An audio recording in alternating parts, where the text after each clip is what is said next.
Good afternoon, everyone. We will be debriefing over the recent critical incident.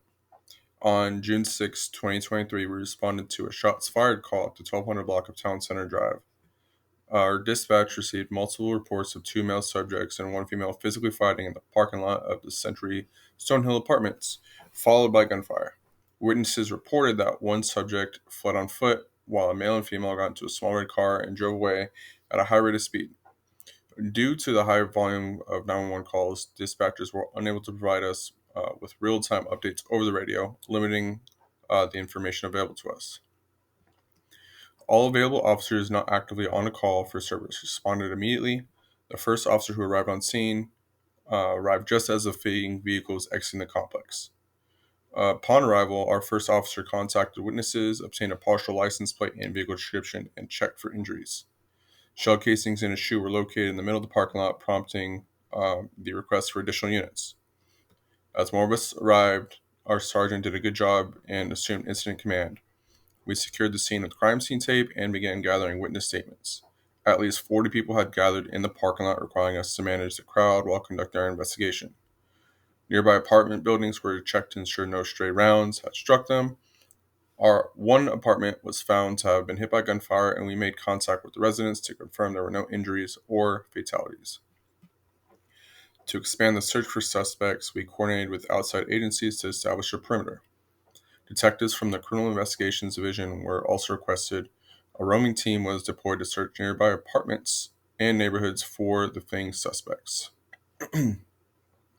During the search, we located an abandoned vehicle in a nearby apartment complex.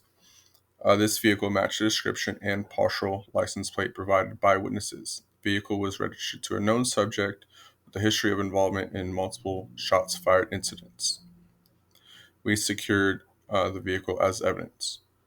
While we were collecting witness statements, a female subject approached and identified herself as being involved in the incident. We quickly detained her for further questioning and transported her to the police department for an interview with our detectives.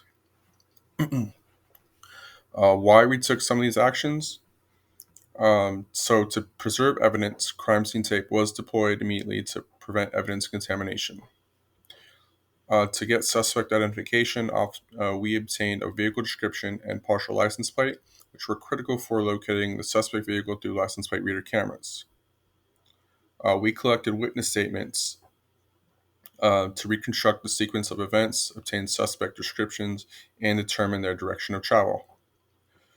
We also requested additional resources, given the number of witnesses and the complexity of the scene. It was necessary to get additional resources to conduct a thorough investigation. Outside agencies assisted in establishing a perimeter, while Starflight aided in the search for fleeing suspects.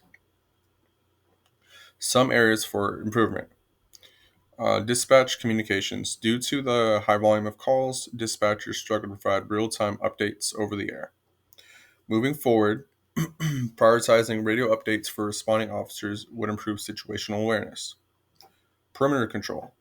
The initial perimeter only extended a couple of blocks. A larger perimeter may have increased the chances of containing the fleeing suspects.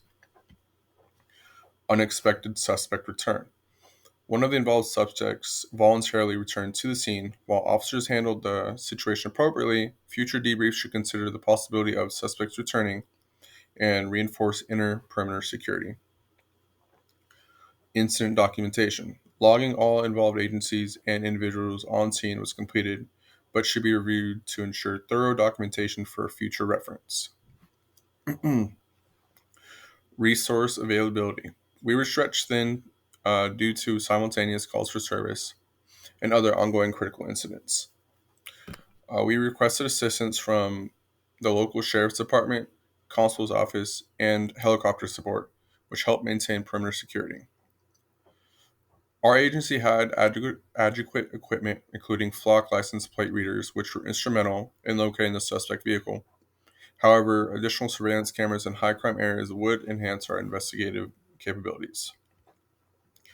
When it came to our standard practices and procedures, we followed protocol by first securing the scene and ensuring public safety, gathering intelligence, and then requesting additional resources.